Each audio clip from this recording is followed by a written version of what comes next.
road, here from my car. This is going to be a fun live stream. Thank you for joining us, whether you're watching live or on the replay. We appreciate you spending a couple of minutes with us, whether it's here live right now or watching live on replay, as my phone decides to start playing music as well. It's gone about as well as the old game went for Auburn. But wherever we get you, we appreciate you being here and hanging out with us on these live streams. And as I said, this is going to be a fun one. This live stream, we're going to be talking about Auburn football falling to Mississippi State by the score of 43-34, I believe is what it was. If you can't tell, there's people throwing stuff outside. Not throwing stuff. They're not that violent. Although I think the crowd almost got that bad during the game. Some guys throwing football around. So we may get a couple of times where people pop in here in the background. That's what you get when we do an on-the-road type of thing here. So this live stream is mainly just reaction-based. I do not have any stats in front of me. I do not have any figures. I do not have any of that. This is strictly raw reaction, impressions, feelings. I'm going to share some of mine. I want to hear some of yours. So please feel free to do so. Let's try to keep it somewhat civil and somewhat constructive in how we discuss this, but I know that's going to be a little bit difficult considering how things went down today during this game. A couple things that you can do for me.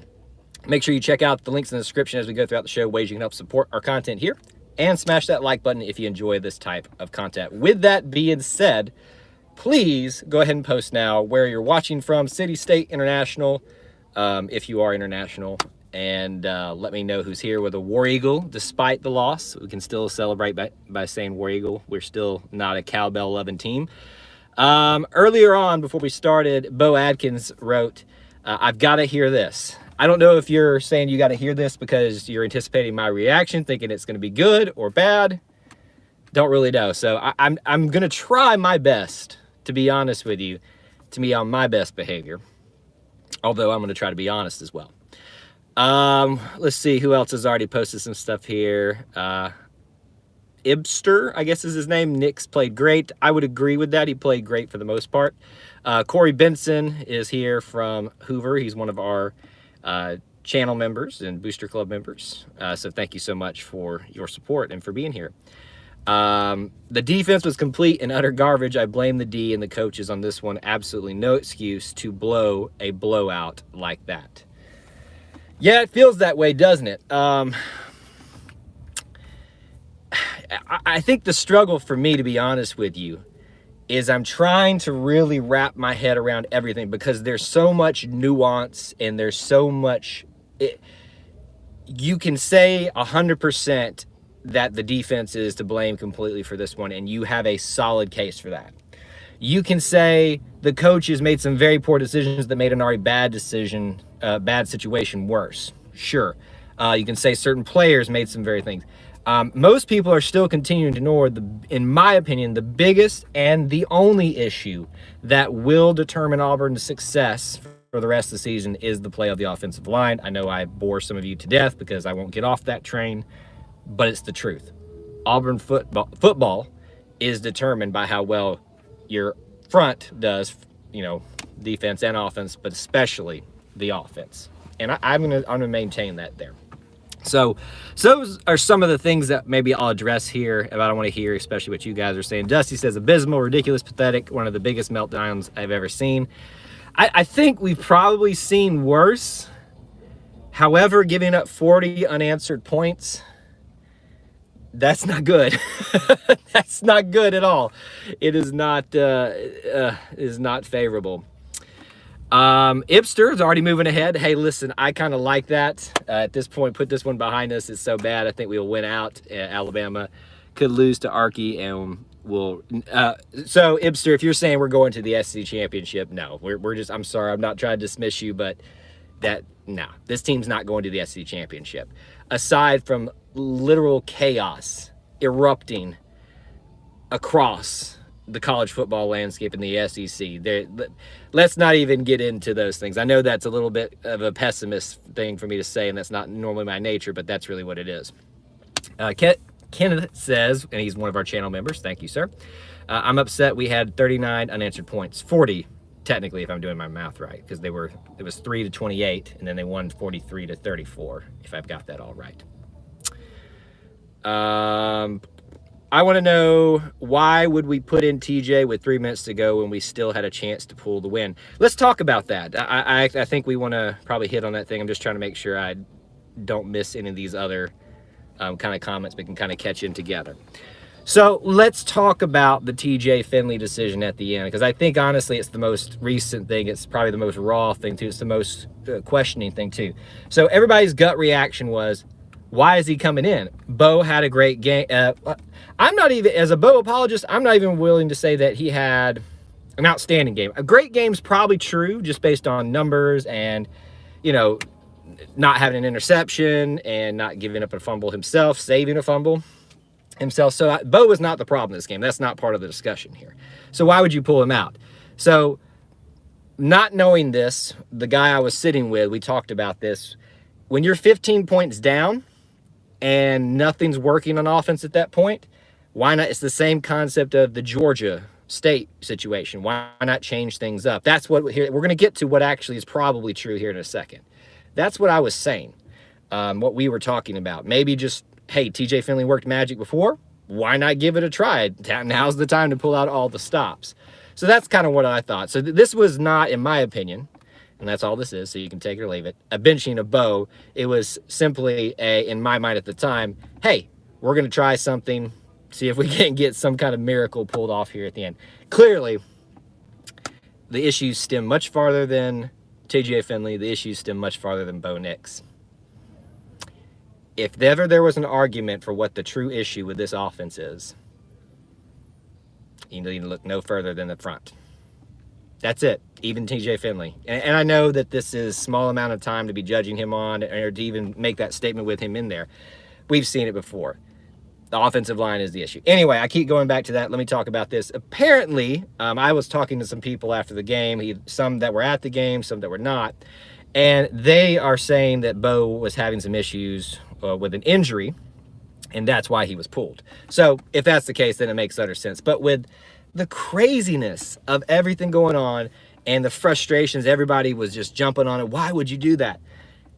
It made sense in my mind at that point in the game, since things had gotten so much out of hand so quickly there at the end, that why not just try something else? So I want to be 100% clear here. This has nothing to do with TJ. TJ, yes, fumbled the ball, but if he was the one that fumbled, I can't remember, because everything was so frustrating and confusing at the end.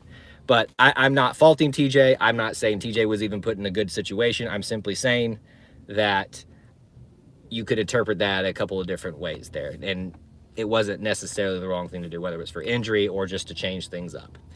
So that's kind of what I was thinking about that. All right, let me back up here and see what you guys are saying. And you throw out, wow, guys. There was a moment where the guy and who I was sitting with, his name's Chandler Fullman. Most of you who have been members or know about the ETC network know he's been on the podcast before. We're about to have a Tennessee situation in our hands. And I'd have to agree. In fact, one bottle was thrown. I think it was a bottle. And from the upper deck where I was down to the ground. So I hope whoever got hit was okay. And I got up and yelled at the people who threw it, because we're not about that here. We're not Tennessee. So, but this officiating, whether it's for targeting, whether it's for pass interference, was one of the worst things I have ever witnessed in person. I'm sure I've probably seen worse officiating in high school, but that's high school, because they're volunteers basically for the most part and get paid very little. But these are professional referees, and we've got. And when I say this, Mississippi State fans, if you pop in here somehow, I'm not. You won the game. But we cannot sit here and say that the game was not altered in some way by the officials. Kept the drives alive for Mississippi State, took key guys out of the game for Auburn, slowed things down. At times it shouldn't have slowed things down, especially on Auburn's offensive situation. It just absolutely horrendous. And the SEC officiating office should be ashamed There should be an apology. There won't be. And we've got to get this targeting thing cleaned up. If nothing else happens in the offseason, someone from Auburn needs to start a campaign of figuring this targeting situation out. They were trolling. This is how bad it got. You know, they tried to have some professionalism with things that they're doing in the stadium, stuff like that. They began trolling the refs and targeting situations that weren't being called for Auburn that Mississippi State was doing. That's how bad it's gotten. It's terrible. It's awful. All right, calm down a little bit. Let's see what else you guys are saying. But that set me off too. Wow, we got to get caught up here. We ran until the targeting call. Maybe things were kind of trending downhill at some point there. Going for 2 instead of kicking the extra point was very questionable. You know, yeah, it is, but I always try to look at these situations and understand that I don't have all the information, right? Because remember, everybody's gut reaction was, well, that's stupid to put in TJ Finley, but most people didn't see that Bo was hurt, supposedly. I always try to take a step back and look at it and go, what am I not seeing? What information don't I have here? The only thing in my mind that I can think is this is a situation where you had to get at least one, 2-point conversion to tie the game up and get 2 touchdowns too. That's a very high unlikelihood that that's going to happen. So I guess maybe I could see a case where you're trying to see, okay, we need to figure out now how this is going to play out at the end of it, if that makes sense. It kind of does in my hand. I'm kind of rambling again. This is the reaction show where I just try to piece all the things together all at once without the stats and stuff like that. So that's kind of the only thing that I could probably potentially say about that. But it was very, very confusing. All right, let's go through some more things here. Corey says he thinks Finley should have come in when Bo started limping. So, and I hope you guys, when I say this, I hope you understand that I'm not trying to take a shot at TJ, but this needs to be said for the people that continuously just blame Bo for everything. That should tell you something, that if Bo is injured and they're leaving him in, he wants to be in there. But if he's injured and they still have to leave Bo in there to give them a shot, that should tell you something about TJ, that he's not, doesn't mean that he's not good. It just means that he's not ready. He had one great game against Georgia State. And I thought he should have gotten a start against LSU because he earned it. But the coaches still see otherwise. And they've been right, because Bo, by and large, with the exception of 2 games, and really you can't even fault the completely him there himself, TJ is not ready based on what the coaches think. And they've been right for the most part in these areas. Kenneth says no amount of help gets us to the playoff conversation now. Why not use TJ and Davis? They have all usable games because, we don't have all the information. If Bo's staying, which I still don't think he is after the way he gets treated, then you just need to if he's going to be staying, then you need to let him continue to get more reps and more reps to get ready for next year. The more, the better. All right, let's see here. I know I'm way behind. Not on the defense, special teams maybe. Special teams definitely was not a good thing. Missed field goal, blocked field goal. Interesting decision. Onside kick. It's hard to blame the onside kick situation, to blame the fake punt situation, because, yeah, it's execution, but it's not like they get a lot of game time to practice those things, so it's kind of hard to blame all of that. Let's see here. The play call on the fake punt, 10 yards, never 4, 5, 6 maybe. There's so many to blame. I don't know who to blame, Unbeaten Lake says. Kevin, I know you're frustrated, buddy. And good to see you, by the way. I hadn't seen you, at least I haven't seen you pop in lately, but so good to see you. He's a channel member and a Booster Club member. I hear you. And that may come. I would just caution everybody to not get on the let's fire, let's bench this person. But I understand. I do. That was abysmal. That was pathetic. And, you know, it goes to show you when I hope people understand when I talked last week about everybody was saying, oh, the defense was so great. Yeah, they were. But were they really? You know, was it a matter of maybe the team that we were positioned against? We were just better suited to defend. I think that was probably the case now in hindsight. We do not have the defensive backs to defend the air raid. It's clear. Or the pass rush to defend that. Is Derek Mason having a great year? No. Is it a fireable offense? It might be. By the end of the season, it might be. I personally am not there, but I do understand that rationale. Let's see here. Fake punt was stupid. Let's see. I'm trying to catch up on all. When is the staff going to learn this team can't execute trick plays? I would agree with that, Dusty. But you know, desperate times call for desperate measures and all that. So it's kind of one of those things where you just got to try something the way things are going. 6 minutes left in the fourth. We start running our traditional D.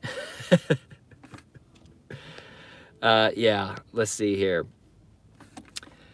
Dusty says, a little harsh word to the wise to the fans that left at halftime. Please give your tickets to some real fans. Noticeable difference after halftime. It was, and even I noticed that. And most of it was a lot of the students that left from the end zone area. To their credit a little bit, it was very cold in the shade. Not saying that justifies you leaving. Again, these sentiments that we're saying here, I kind of understand. But yeah. Let's see here. Auburn takes pressure off the quarterback guy. I'm not really understanding what you're saying there. People are talking about the student section. Kenneth. Bo had time to throw. He did a lot of the time this game, and you saw him connect a lot of the time in this game. You also saw him get rushed, TJ get rushed more often than they should. And the biggest issue, even outside of the times that he does get rushed or TJ gets rushed, whoever it is at quarterback, when they're passing, it's not creating holes for the running backs to get through. That's the biggest issue. I have a great amount of leeway to give for the pass blocking, but the rush blocking, no, that's absolutely horrendous. That's the word we've been using here. I feel like I missed a couple of comments here. There's some conversations going on that I'm not seeing. Bo, I don't think that you would say that to Carlson's face, so we're not even going to address that here. Carlson has been great for the most part. Not a great game for him. Missed one field goal, had the block. It's hard to tell whose fault it is in the block. I'm willing to bet the way we block on offense, we probably can't block on special teams as well. And he was hurt on that, not that he got to kick again, but on the fake, the onside kick situation there. Let's see here.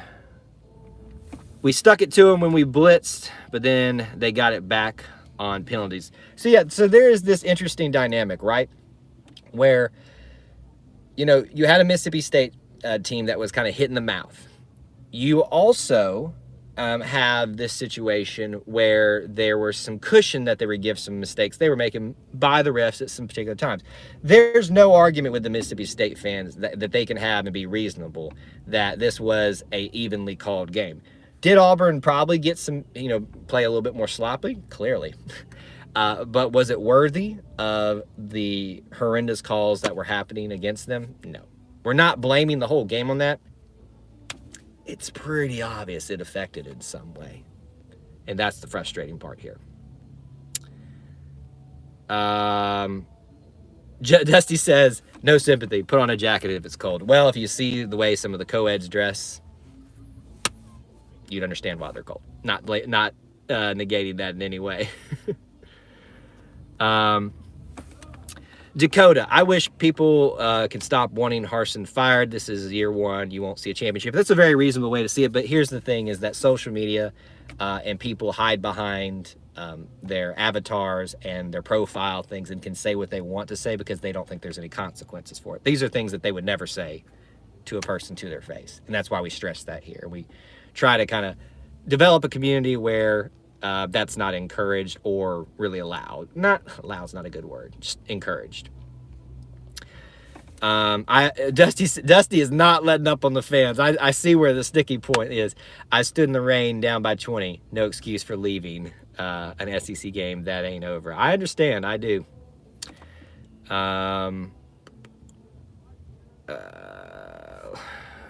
Okay, we're going to keep moving on from that comment because there's no point in that.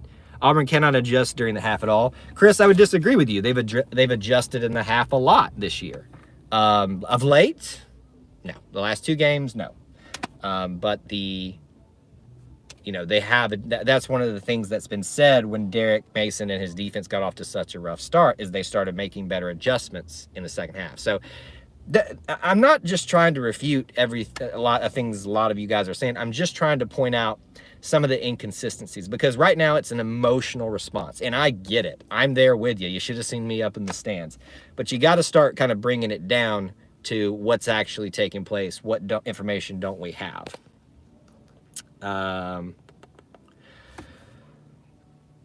Let's see here. Okay, a lot of talk about blaming Mason. Let's see here. 7-5 this year, Kevin says. Kenneth says. I keep calling you Kevin for some reason because Kevin was here earlier, so it's hard to keep you two straight. Similar looking names, at least. 7-5 looks very likely. So do we all remember back when we were doing our prediction series, and all summer I said I want to do 7-5 for my prediction, and I got lambasted for that. Lambasted, just raked over the coals for saying, how dare you think that Auburn's capable of going 7-5 in a transition year. It's very likely, folks.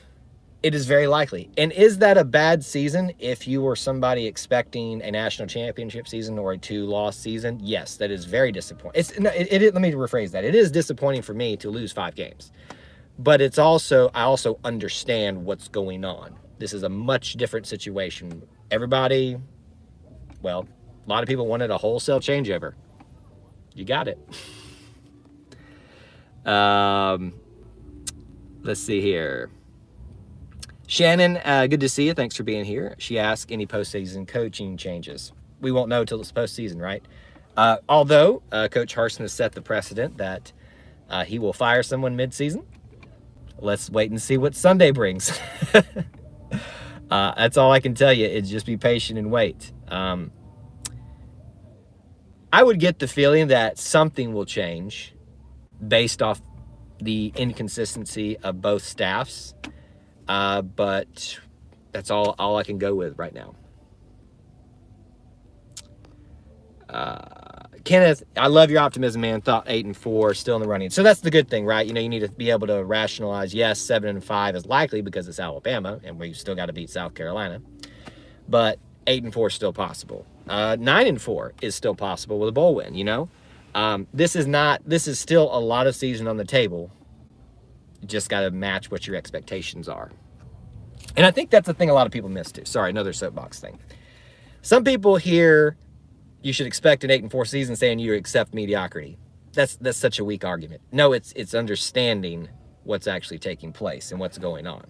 All right, real quick, I got to get this in, guys, because I do want to remind you and thank our sponsors for this live stream, manscaped.com. If you haven't, you need to go check them out. They're the leaders in men's grooming products everywhere. They got tons of stuff out there that you can go check out. I actually am going to use this because I'm traveling to show you guys. You can go to manscaped.com using the code E2C Network for 20% off and free shipping. Check out this item. This is their travel bag that I've got to try out. It's the perfect size because let's be honest, guys, we don't really, have a lot of stuff that we need to carry around. But this is a really cool, great sturdy bag, leather. Just it feels like it belongs to a man. So if you want to try out one of the items like this, but they've also got body washes, other stuff as well. and in a awesome razor, the Lawnmower 4.0. Make sure you visit manscaped.com for 20% off plus free shipping using the code E2C. That's manscaped.com, 20% off plus free shipping using the code E2C. All right, let's talk about this a little bit more. Let's talk about your reactions. A lot of questions were coming in. And thank you guys so much for being here. If you do enjoy this type of content, please do make sure that you smash that like button. I know, obviously, the conditions around this live stream while we're talking about this is not fun, but please do let me know if you enjoy this type of content. It does help us continue to grow our little family within the Auburn family.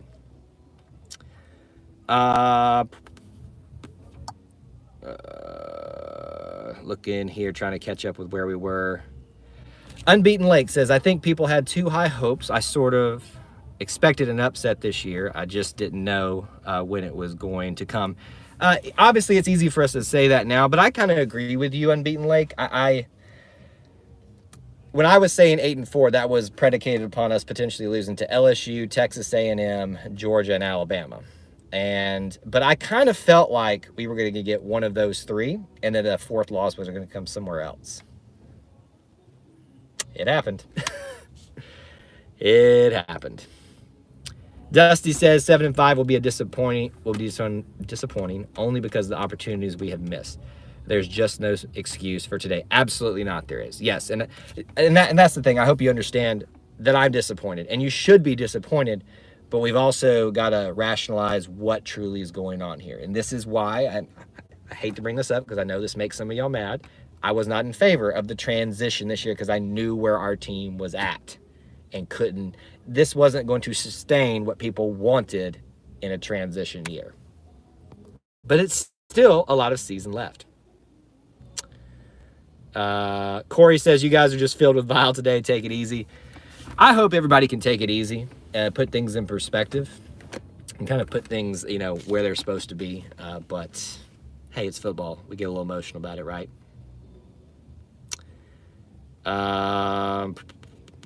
Back it up. Way behind here in chat. Sorry, guys. I would have thought by now the team would be able to get it together. I'm interested to see what the next season will bring. Absolutely. I think you still need to be cautious about next season because it's going to be a wholesale changeover at offensive line, which, again, not about individuals, but as a unit, we desperately need. Not the running back's fault. No holes to exploit. There is, I think, a little bit, as much as I get on the offensive line, there comes a time where you have to say to the players, the running backs too, you know what you're working with. There's got to be some nuance, something you can do because you're NCAA talented running backs to make something happen. I know it's kind of a big ask. We've kind of reached that point. We all know what it is, right? Offensive line is not good, especially in run blocking. There's got to be a way to work around that. Unbeaten Lake says, I think our linebackers coach is fine. I'm looking at our cornerbacks, D-line coach, where we could see a change. Cornerbacks, that's Mason, right? Zach Etheridge. I don't foresee Zach Etheridge going anywhere because you kind of need the Auburn guys there. So if Derek Mason changes, so does the defensive back coaching situation. I would not blame linebackers coaches either. I'd almost give Eason a pass too because he came in late in the game. Because remember, we brought in Tracy Rocker back. He decided to leave like 2 weeks into being here. And Eason kind of had to step in and put things together. And they've had some good moments this year. Not enough, but I think enough to retain him for a year.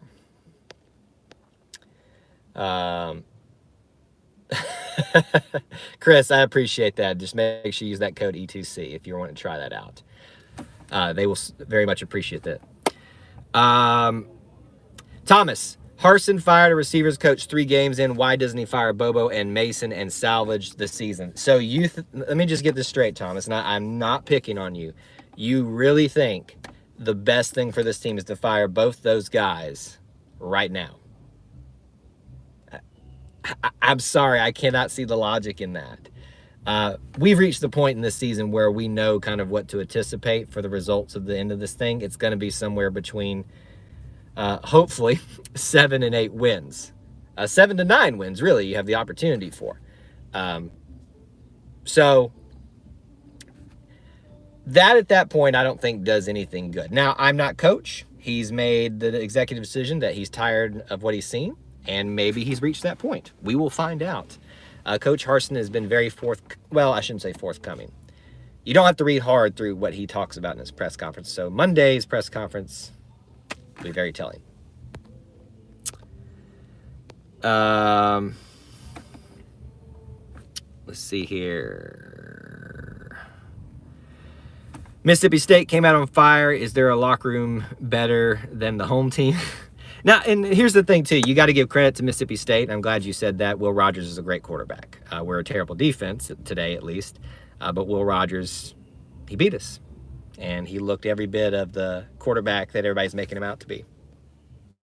I think he was 30 of 33 at one point, like after that slow start that he had, which is just crazy. Why do we have a Bammer coaching the O-line? He is sabotaging us. He's got too much Bammer in him. Thomas, again, buddy, if your thing is you don't want any Bammers on the team, then why do you love Pat Dye? Pat Dye was a Bammer. So here's what I've always said. When we were going through the coaching search, I didn't want any Nick Saban, I called them acolytes. Sarkisian, what were the other two? Guy out in Oregon. Anyway, I didn't want any of the Nick Saban acolytes. But I do understand that sometimes you've got to go get the best to beat the best. And they produce some of the best at this point. Do you think this last, I guess you're saying, game hurt recruiting? Well, I mean, it's going to hurt recruiting for some. It depends on what the recruit wants. If the recruit is looking only at the success of the program, yes. If the recruit is looking at opportunity. If I'm an offensive lineman recruit, and I just saw that today, I am seeing, with that group leaving too, tons of opportunity and tons of leeway for you to learn and grow as a new recruit, as a new member of the Auburn program, because our expectations, very low on that front, or they should be. Let's see. Now after the season, Mason could decide he wants to go back to the NFL. He might. I'm not saying he will, but things keep going this way. It could push him into the NFL. That could be true. I think Mason wants to be a head coach again someday. Not saying he deserves that, or has shown he deserves that, or if he can do that again. I've never believed that Derek Mason was going to be here a super, super long time, personally. That's just me, though. Really, Auburn hard to snatch defeat from the jaws of victory. To the end of the year. Send him to the end of... okay, we got some people just being a fool in there.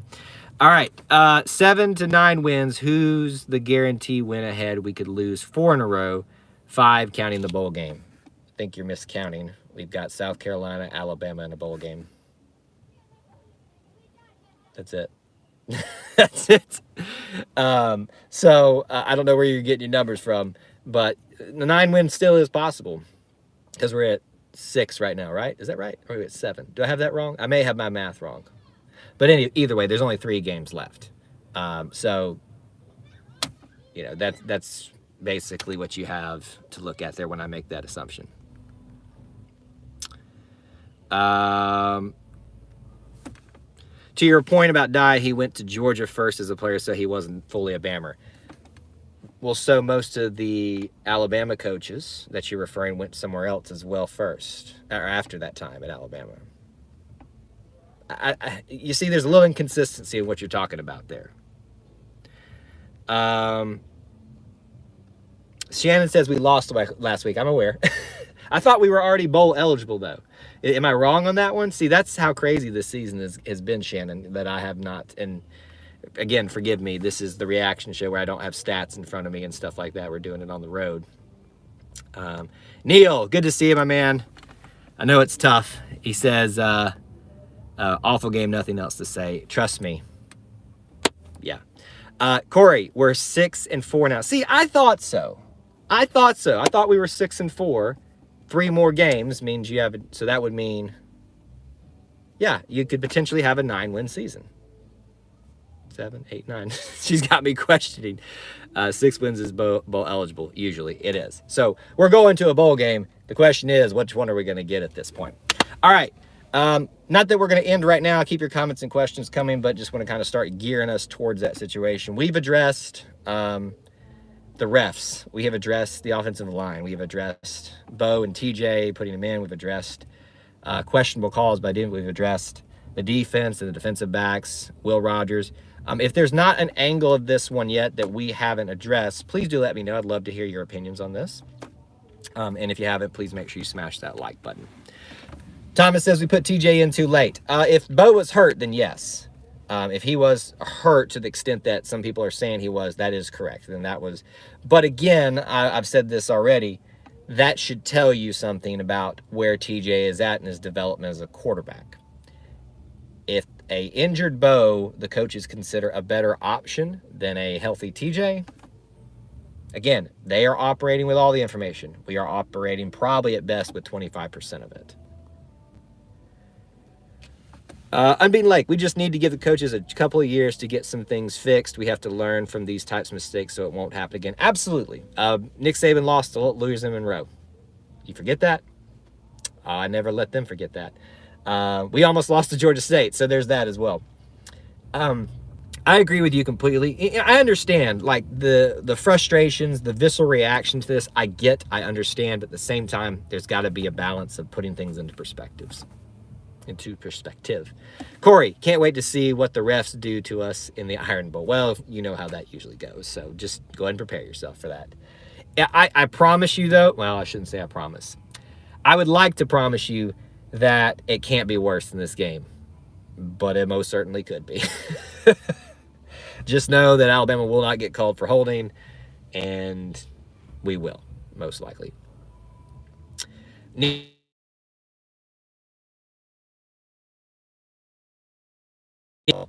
And it's just time to, I think we've seen enough of this team. We know what the issues are. We know what their potential is.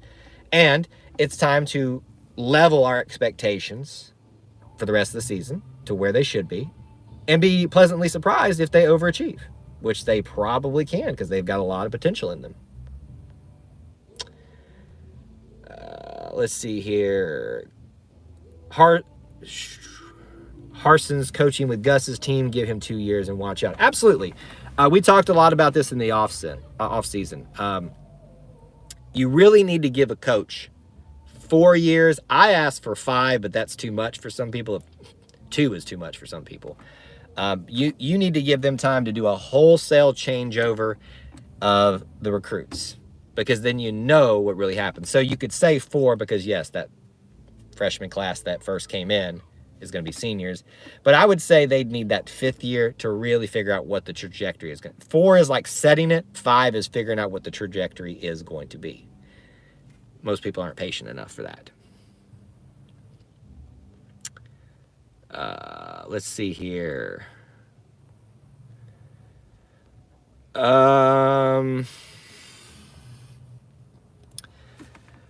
see. We gave a bunch of, I know you're not talking to me, but we gave coaches a bunch of years. Offense hasn't been solid in years upon years now. I don't know that I necessarily agree with all that, but I don't know, I think I'm understanding the statement there.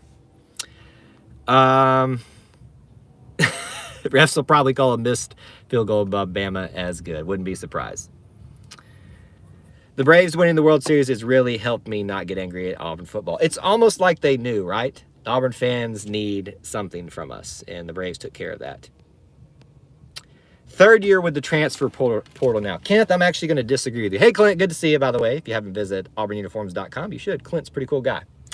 I'm going to disagree with you. The transfer portal, to me, is still, it can be really a detriment. It can help, and you're going to see cases where it does, but it's a Band-Aid that when pulled off at the wrong time, opens up wounds that never were allowed to properly air and heal. That's the way I like to talk about it. So, yes, where I see your point, you're saying that should give them an advantage, and it can. It's kind of a 50-50 toss-up. So that's why I'm saying I still ask for the 4 at maybe 5 years. Can't believe we're having that conversation right now, to be honest with you, though. Yes, Guy, the defense was not great. Not great whatsoever. Thomas, I'm going to be honest with you, buddy. I don't know how long. I think you've been here for a couple times. I'm a huge Gus fan, and I was not in favor of them firing him. But I'm not going to even sit here and say that Gus would have won this. Gus would have struggled just as much as Harsin would have with this offensive line in terms of the offense, with wide receivers dropping the ball too. It's just the facts. It really is. Or Dustbusters dropping. For those of you that don't know, we had somebody drop in on a chat on a live stream one time and drop a very inappropriate statement about an elderly person in a dustbuster. And it is now our catchphrase, sadly, here. There's even a t-shirt on our TeePublic site, War Dustbuster. So if you want it, I made it for you. So yeah. So, again, guys, I think we have covered every angle of this. I do want to kind of start to wrap it up, but get your last-minute comments and questions in here. Smash that like button if you haven't. Reminder for you. Whether you want to or not, we'll talk about this one more time on Monday night. Please join us. We have usually good conversation with Austin. He'll be back. He wants to break down and grade. We'll grade each unit. We want to hear your grades too. We'll do that on Monday night at 8 p.m. Eastern Time. Wednesday, we will also talk about football again. We'll look forward to the South Carolina game. Tuesday, as of this moment, we are planning to start our weekly basketball segments on Tuesday at 8 p.m. So we hope that you'll be there. I know that's a much easier topic for everybody to talk about, so please join us on that, if nothing else. But we've got lots of content coming out for you this week. William, I get our offense isn't horrible, but the play calling needs to change. We have very talented players, but we need to fix the play calling. The only people who can change that are the coaches. Yes, I understand what you're saying there, but sometimes it comes down to execution. What we have here is a situation where the coaches would like to be further along than they are with the plays they would like to call, and the players aren't ready. And you also have to recognize that you won't know how far along you're unless you try in game. So there is some of that going on, but there was some really questionable decisions made on both sides. And you look no further than the head coach. You look no further than the offensive and the defensive line. Offense and defensive coordinator. We need to do the first half and the second half grading separately. We could talk to Austin on Monday night if you'd like to about that. I have a feeling he is not going to let up. He's fired up, guys. I will say that. It seems like a good 3D project to create a War Dustbuster. Corey, if you want to do that, be my guest, sir. I will not say no to you on that. Thomas says, at this point, I'd like Chad Morris back as OC. I think Chad and Gus should have been given one more year together to figure out what that was going to happen, but we'll never know. So that's really a moot point. No really point in even addressing that. So if you would say that, let me say this. If you were willing to do that, let's give Harsin and maybe Bobo, unless he changes, meaning a different offensive coordinator, one more year. All right, guys, thank you so much for being here. I really appreciate it. We had a great crowd today. Thank y'all for being here. Remember, check out that code. Use the code E2C. That's the letter E, the number 2C, E2C at manscaped.com. 20% off and free shipping for a product like this that I showed you, but also many other products they have there. Please help support us by showing some love to them. They've got some great options for you this holiday season. Thank you for the well wishes on safe drives back home. I will be thinking about many things to talk with you guys about this week. trying to process all of these things. You guys are the best. You're the best little family within the Auburn family. Even though we see things differently, we might butt heads sometimes. You guys are the best. Thank you so much. The sun will rise again, and War Eagle.